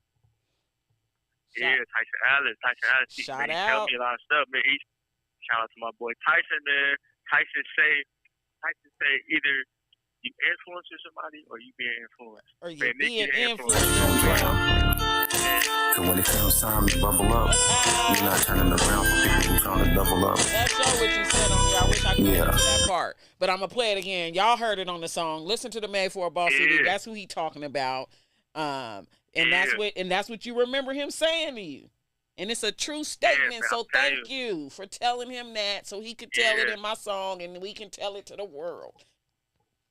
and it's crazy. Like I feel like if anybody could see me, like how you said, like how was I introduced to the self help world was from my boy Tyson Allen, my boy Larry Davis. These is real people who was real gang members, real, like, not, I'm saying, like, people that probably would have never got out of prison. People that had crazy crimes, crazy, and when I saw they was able to get out, man, I knew I could get out. I knew, like, oh, man, my boy got out. Oh, so what he was saying was true. Man, let me go see what he's talking about. Let me pick him out. And so, like, when I started messing with Tyson, I started messing with Larry Davis. I started putting up on the boom. Man, it became personal. I became like a real little brother, man. I swear, and I'm not gonna lie. Like, when they didn't want nobody else trying to help me, like, as far as, like, self-help, because they didn't want nobody confusing me from all the work they did. You got so many people who think they know everything when it comes to self-help. They ain't like, man, nigga, I was confused. I really was confused about self-help, but the causative factors, I didn't know what none of the language was that could help me get out of prison. And it showed my first board. I've been aboard 3 times. Mm-hmm. In 2 years. In 2 years, I've been aboard 3 times. I got denied my first one 3 years for putting money on other people's books. And then my second one, I got found suitable. And it snatched my day job for EDD right now. So I'm getting ready to go back in like 2 weeks. I'll go back April 7th. So the language was wow. I'm sorry. I just had that. We gonna April 7th. We gonna hope, that's not a good day for me. So when you said that, I lost my mom on April 7th. So I'm like, oh, April 7th. Dang. That just is just a memory all the time when somebody say April 7th. So we hope that our ancestors be with you on April 7th to get you on to come on home. Yeah. I'm coming home, man, cook some chicken. Nikki the influencer, look, we want some chicken there, lobby, some cornbread, Kool-Aid. We want all the shit we supposed to have, black people shit. Man, all the stuff. My room was just telling me about this. She was like, I want to cook one of them Sunday meals where we have, like, not just 3-4 items. We got, like, 10, 12 things on the table you can eat from and all this stuff. So, yeah, that good old school cooking, like grandma's back in the days. Okay, what made you start helping people, man, especially young people? I think what made me start helping people was the fact that I was confused. I didn't know I was confused. And I started to, like, see, like, okay, let me see how many other people that's around my age really don't know this. So we didn't really have that. Like, prison is different. You got to be an OG in prison to have some type of say-so. So the moment I figured out, we ain't gonna never really get to have no say-so like that in prison, because, man, them dudes did so much crazy stuff since they've been in there. Back then, you weren't getting out of prison like that. So we ain't gonna be able to run this on our realized we're never gonna be able to run in this way too high rates, it's way too messy. You could be dead somewhere, and I realized it wasn't worth it. Then I started to see, like, let these dudes have this. Let me help some people see, man, this shit ain't for us. What are you doing? Hey, look, man, I got a way out. I became like Harriet Tubman. Hey, look, you better follow me. When I seen Tyson, how he did me, and I saw him get out, I started to do what he was doing to me. Hey, man, I got away. Look, man, I don't know if you want to fuck with me or you don't want to fuck with me, but I'm gone. You have 60 seconds remaining. Okay. And when I say almost everybody in this prison right now. This call and your telephone number will be monitored and recorded. Everybody knows Duko. Some know me by BBH Duko because that's my rap name. But everybody knows Duko. I swear, police and all that. When it's just time for me to go to board right now, hella police is just writing me letters. Hella inmates is writing me letters. And these are people I didn't know I left in the past home. I didn't ask for no letters or be like, hey, I need a letter. I gave up because police don't believe in writing letters to inmates. But people started, like, popping up on me, man. And, like, I'm so confident today. Like, if they left me here in prison today and I didn't get out when I was supposed to, I'm so confident. I know I'm going to be gone. Somebody somewhere from a justice somewhere, Kim K or something, going to come get me. Not like that. Well, stay impactful. Stay impactful. Yes. I'm keeping it real. Yes, because you're going to be known just like in there out here on these streets. So that is Duko, you guys. We are on our interview with Duko right now. He is currently incarcerated in Solano prison. He is in Vacaville, and he's telling his story. He went to jail at a very, very young age. When he was young, the community and people made him feel like that he had to go to jail to even be heard. Hold one moment. To get recognition. Hello? This is Global Tel Link. You have a prepaid call from Free Jackson.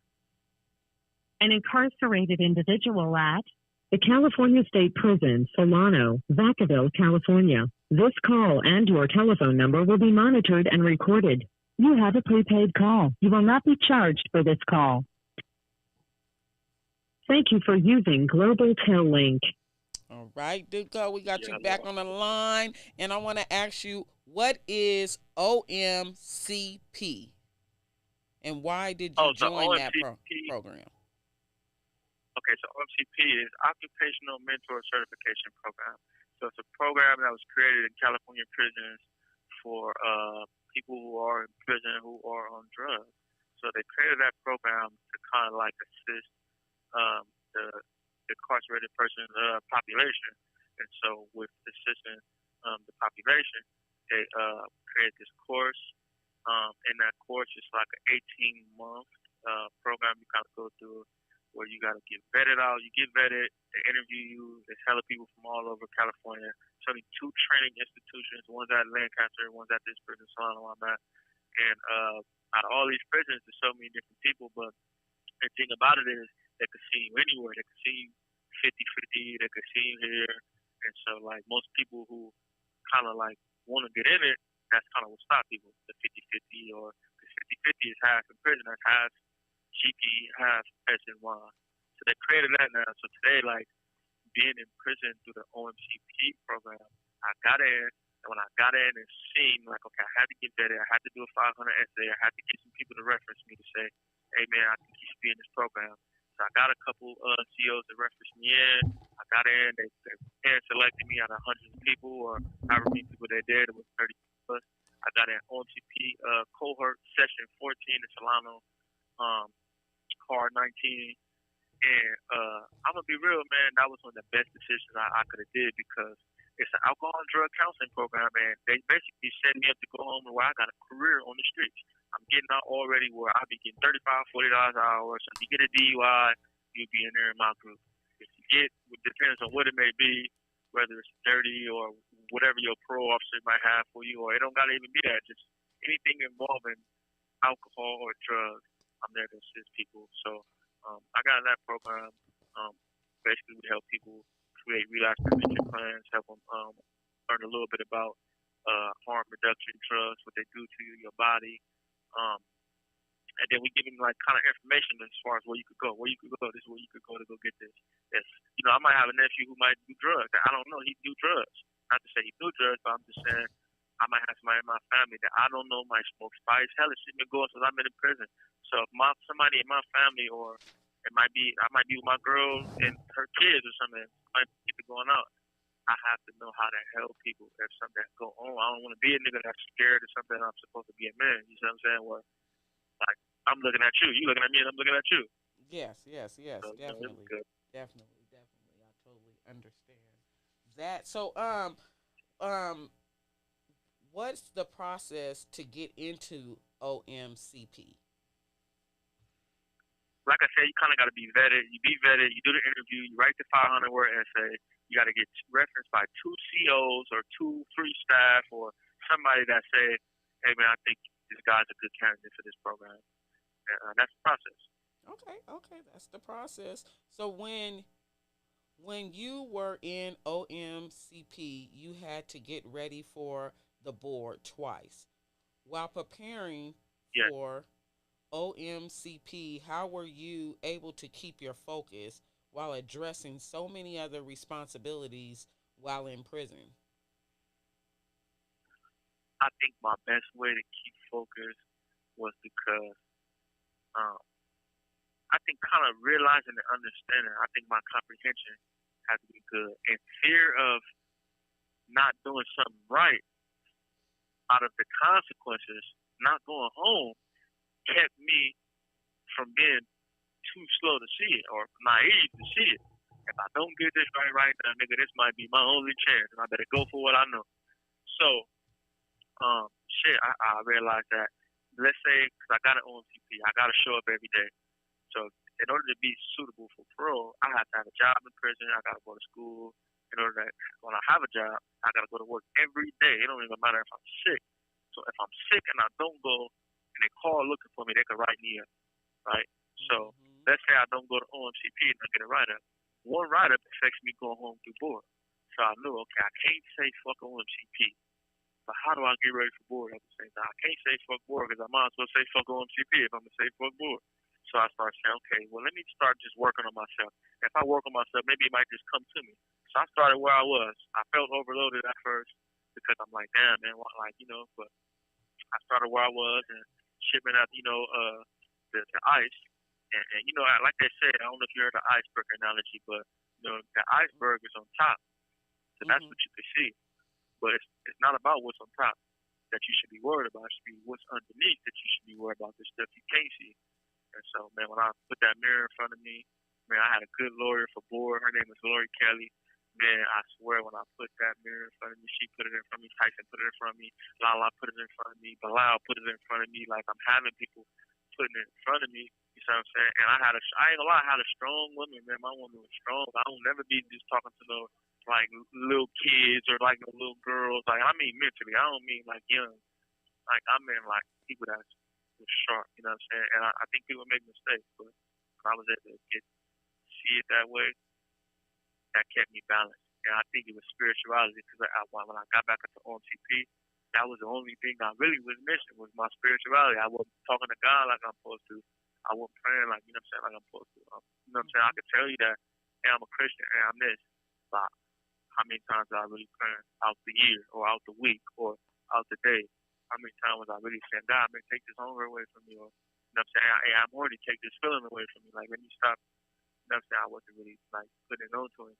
I didn't know how, you know what I'm saying, in my situation. Yes, definitely. So, you were recently found suitable or eligible for parole release.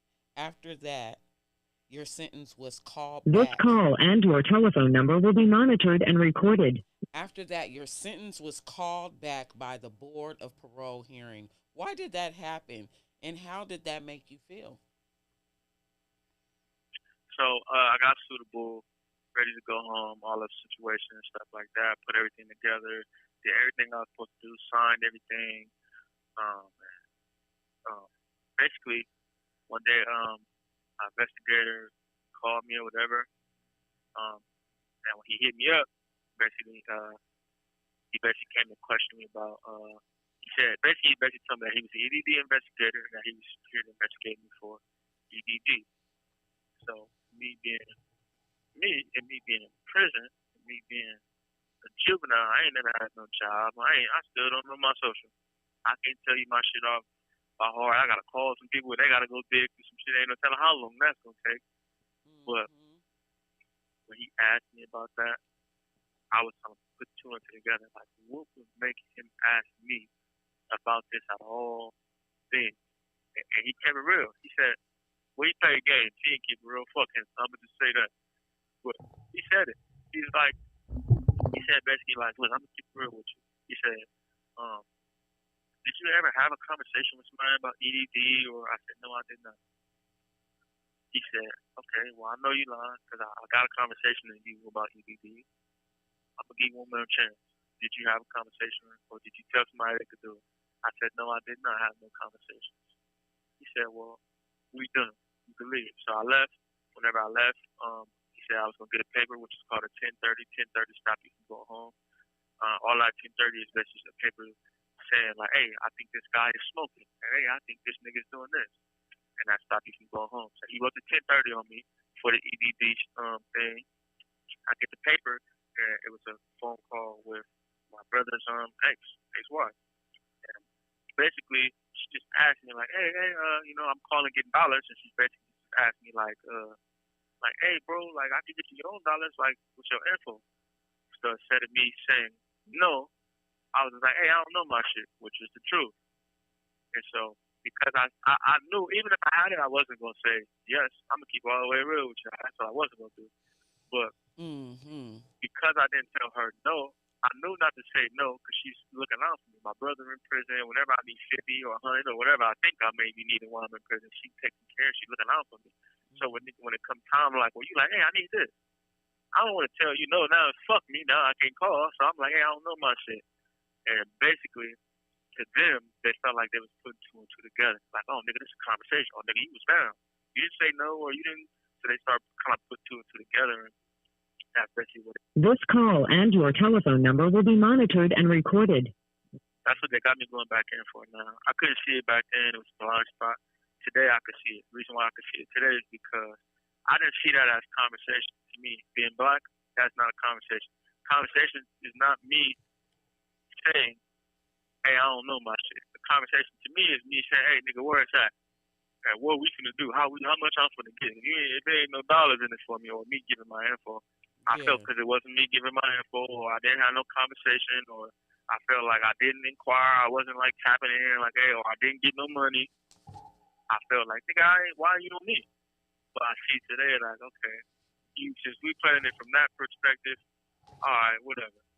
But I felt like that was just a higher power telling me that I still needed to kind of get some things right about myself, like little hunger issues. And so I started fasting more. I started doing hella shit more. I started talking to God more. Started getting more connected. And that's what happened. So, yeah, well, thanks for breaking that down for us. How did you get over that, and what kept you going? How I got over that, man, I leaned on TP. And God, I was in there. I leaned to all my co-workers that was in there. My boy Robert Jackson. I leaned on my boy Robert III.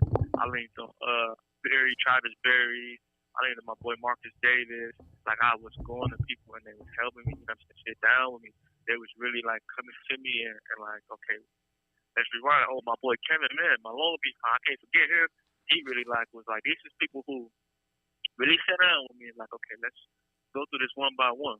And I had good instructors. I had instructors where they was paying these people $100 a day to come in and teach us. But instead of me going to these people with bullshit, I was breaking down. These are the people who wrote denial management. These are the people who wrote the anger management shit. These are the people who wrote relapse the drug, all of that stuff that way in the 80s and all that stuff. So I was able to sit down and break down what happened, get kind of an understanding, and then I was able to go back, write essays on it, and that's what got me through it. Shit, if I wasn't in on CP, I would have been just quiet. I would have kept that EDD situation. Remind you, I've been in prison, and I'm seeing people get their dates for EDD. I'm seeing people, so I never thought to ask, hey, what happened to you? Because I was confident that I never did EDD because I never got a line. Yeah. And so I never thought, so when it happened, I panicked. I'm like, oh, nigga, they finna try to, oh, you finna try to, oh, my God. I started feeling like cheater, you know what I'm saying? Like, why me? I was at the biggest risk of relapse. I want to get high. I smoked weed at that time. I want to get high like a motherfucker. I want to say, fuck that whole drug program of mine. If I get 130, it's over. I want to get high. I'm going to keep it real. Was the next question you're pretty much answering. Did you ever want to quit? And that's what you were saying. I'm going to keep it real. I want to quit, man. I did. I really want to quit, man. It took everything in me not to quit. It took everything in me. Women started giving up on me when that happened to me, EDD. Everybody was talking about what they was going to do to me when I got out and how that was what they was going to have. As soon as that happened, the way it happened, man, niggas got to disappear. Big women got to disappear, and everything was just different. Like, you know what I'm saying? And like, I felt alone. That was where I felt the most alone, but I needed it because that's what I grew the most, that process. You can't rush the process. You can't cheat the process. The process is where you can learn through. So you got to go through it where you can learn. Yes, you can't cheat the process. Man, a few of them and some T-shirts. We're going to have to make your clothing line and put it up in here with some quotes on it and stuff. Merch by Duko.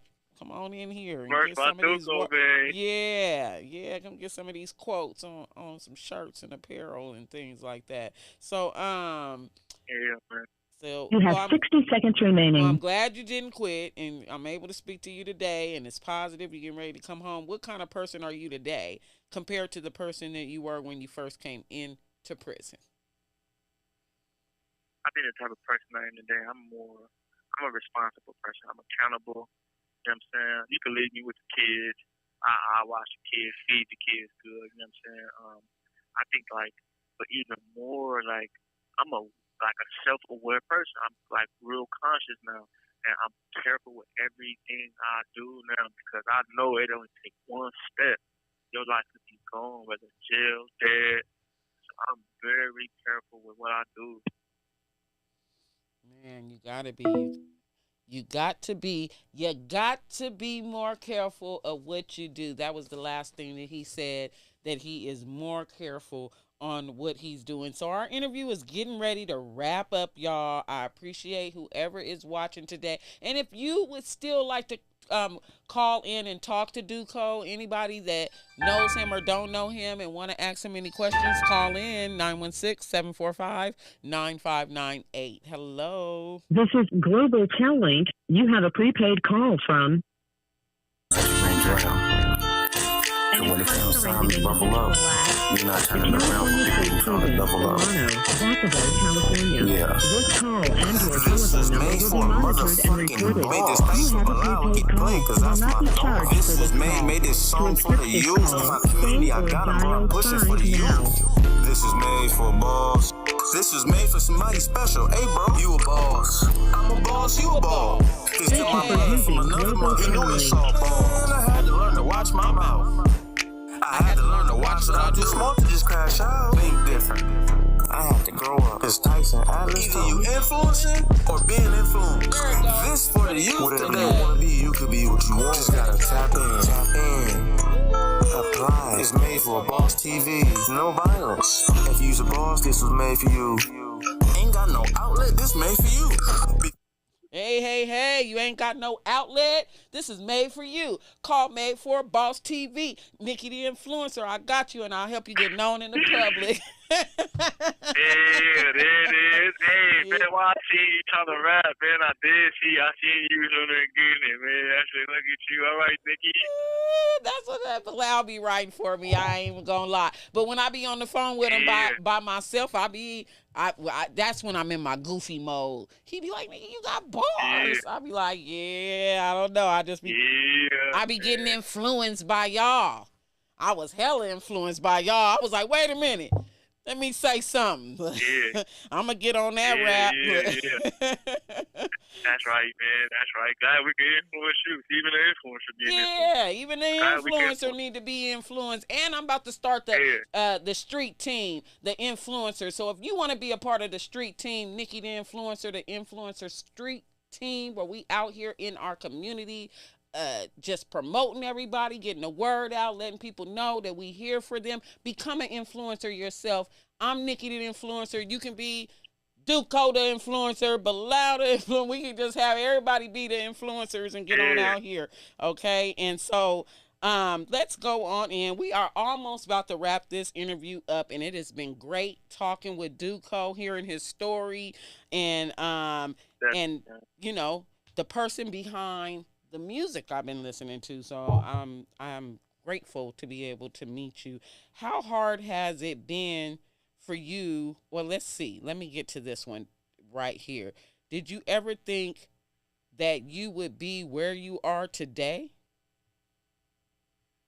You know what? I never thought I'd be where I am today. I never thought I'd be as understanding or patient and not care about what other people think. You know what I'm saying? This call and your telephone number will be monitored and recorded. Because the less stuff go, I got to be cool with myself walking away with it at the end of the day. I got to be cool with it. The only reason I wouldn't be cool with myself is if I'm thinking about what other people going to think about me. I have to be cool with not giving a fuck what other people think about me. Man, Cool say that not again. caring what other people Man, speak to us out here. That goes for everybody, man. I had to learn that one. I just spoke on it. I don't care, because I can be doing the most positive thing in the world and somebody going to talk about it. They're going to talk about it positive. They're going to talk about it negative. I don't even care no more because I got a vision.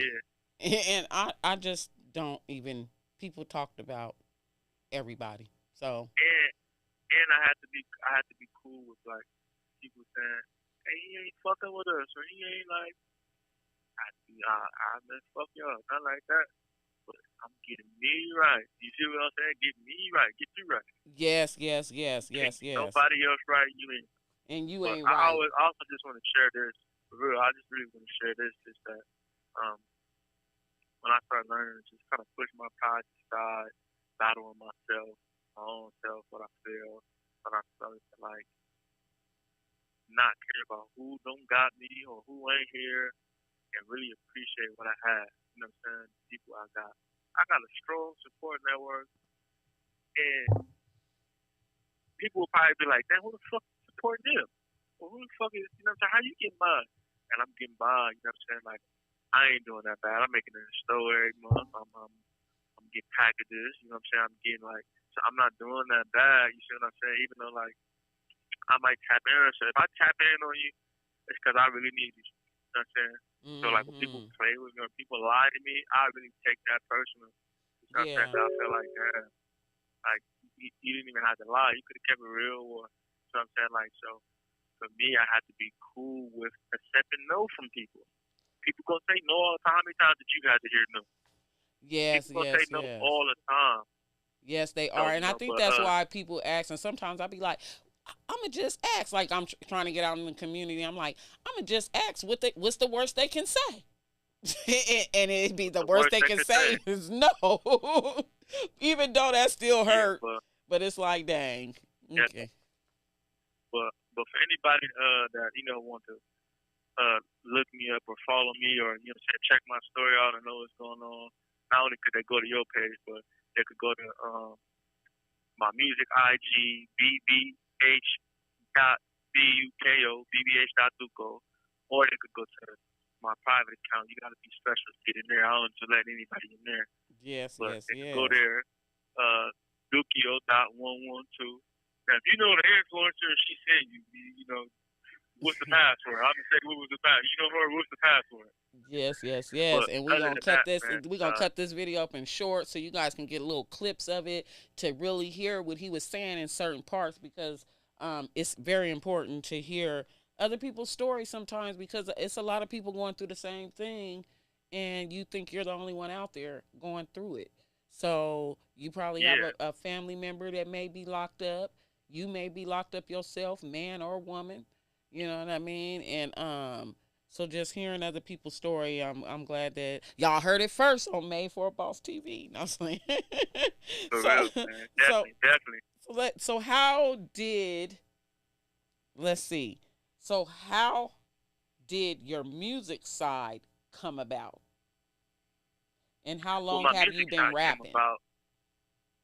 Yeah, so I've been rapping since for a long time, man. Since I was a kid, really. Right. Again, I never had an outlet. I had people that had studios, but they wouldn't let me in, or they'd write a song they want me to do it their way. But I'm creative. You want me to do it the way you want to do it. You think you know the way. But I never got to really do that, right? So I think that like my music side, when I finally was able to tap in, I think it came from being just so frustrated, not having nobody to call like that. You know what I'm saying? Not having people to like talk to. I was telling people I was rapping the hell shit. People didn't believe it, nigga. I remember my brother, he didn't believe me. Somebody had to tell my brother, and then my brother heard me. My brother like, oh, this little nigga crazy. Man, this nigga know how to make me. I got to get out first. Okay. I got tired of hearing get out. Before I ran into you, I got tired of people saying get out. Get out of jail. We got you. Oh yeah, I'm glad you pushed Bilal to do. You and Bilal did something, because he was gonna wait till he got out to do something. So I've been working with him. I know he rap. We grew up in the same neighborhood, but I didn't really hang out with him on the streets to hear him rap when they had him battling people and all this all crazy stuff, because he was dope back then. But I didn't hear it. And then I'm doing business with him for over 3 years, and it took for you to come around for me to actually hear that he got bars like that, because he's been sitting, his stuff been in the vault. Like, I'm waiting till I come home. I'm waiting till I come home. Yeah. You know what I mean? Yeah. Well, we got it now. I got tired of waiting. So Yep, he tired of waiting. Thank you, man, for real. I really want to tell you thank you for letting me come on here. You know what I'm saying? Like I said, my music is on YouTube, Apple, Spotify, under BBH Duko. BBH space Duko. But I really thank you, because, man, they got to hear some of my new songs. They ain't even out yet. Them on the way. Okay, and then they got to hear some old stuff, too. Oh, they did? I played some old stuff, too. Okay. Yes, I appreciate it. A little bit of okay. So y'all got it. And if you want to hear outlet, some more, y'all tap in on his YouTube page. So how hard has it been for you to put out music all these years? How hard has it been? been hella hard, man. Nobody didn't want to fuck with me. Didn't want to send me beats. You know, people kept saying, "Hey, get out, man. We got you. Get out." People didn't believe me, or my shit just wasn't good enough to them. I mean, that's what they say. But personally, it was just hard because of my situation. The phone is staticky, it's loud all the time in jail. You know what I'm saying? I don't got no money, I ain't got no funds, or so it was hard. You know what I'm saying? So now, yes. like when I figured out wave, how to ride that wave, and even like how to come on here. Yeah, when I found out how to ride that wave, I knew like, okay, boom. This time I have to do it. I'm gonna have to keep this. This call and your telephone number will be monitored and recorded. Yes. Keep it like this so I can get jiggy. So. Okay. So you doing your thing though. So yes. So do you feel like, well, you did also cover this part, but I asked you, do you feel like people really believe in you, and you were kind of like, nah, everybody was like, wait till you come home, and this, but yeah. So that was hard. So how important is it to you to put faith and effort into your family, community, and the youth today? Well, it's important that we put faith into it, or that I put faith into my family, my community, and the youth, because if I don't do it, who else gonna do it? Who's gonna teach them to keep it real? Who's gonna teach them not to fake? If I got a problem with you or that, right? I should be able to say, hey, Nikki, man, like when you said that when we was on the show, that kind of like fake was bothering me. You know what I'm saying? I should have shut down on you. You don't know I'm mad. Or I shouldn't do that. You know what I'm saying? And so, like, I want to be able to teach people how not to do that. You know what I'm saying? How to face, like, rejection. How to face, like, people not giving a fuck about you in your face. You know what I'm saying? And I didn't know how to do that. So that was hard for me, too. Yeah, it's important that I get in the field and I teach it. When I can plant seed, I feel more comfortable knowing I told you I love you before you left than knowing, now, I wonder did she know I loved her? Or, you know what I'm saying? I feel more comfortable knowing that I said something where I could think, damn, is it me or is it that person? Because everything go back to me. Yes, definitely. So, what is the most important thing you have learned on your journey to reform? Most important thing I learned on my journey, don't ever be scared to ask for help. Don't be scared to face yourself. Don't be scared to start over. Starting over will be a reason you'll keep going for some bullshit. I want to really say, like, the most important thing I learned is it ain't never too late to turn your life around. Now, however far you think it is, I ain't seen some of the worst people, man, get out. I ain't seen some of the worst people that the best things happen to them. People that did some of the worst things to some people, man. And you know what I'm saying? And if you did somebody wrong and you don't want to come back around that person because you did them wrong, or you don't know where that person is in their life, they probably forgave you. Tap in. You don't know, people might die. Show love. Love is real. You know what I'm saying? Love over power.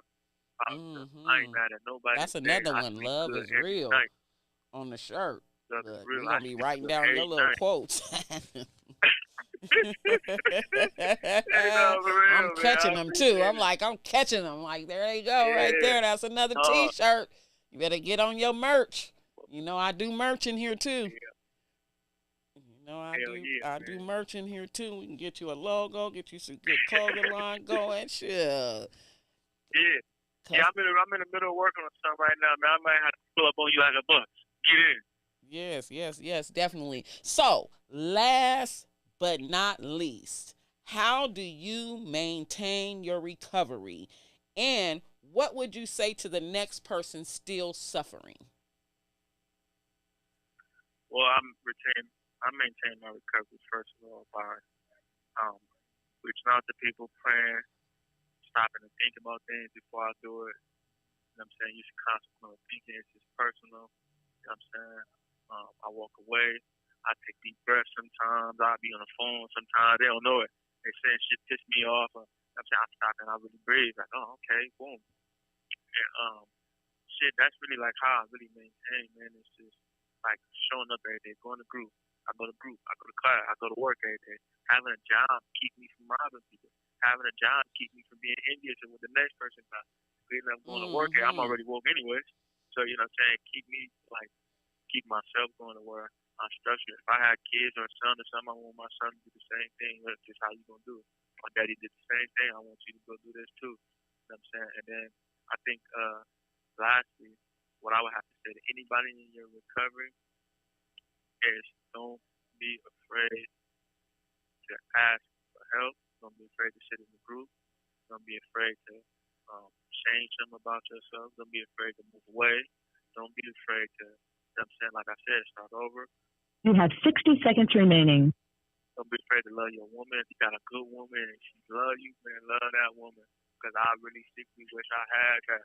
Don't ever let me have somebody that I know really, really love me, ain't going to play with me, or it'll be over.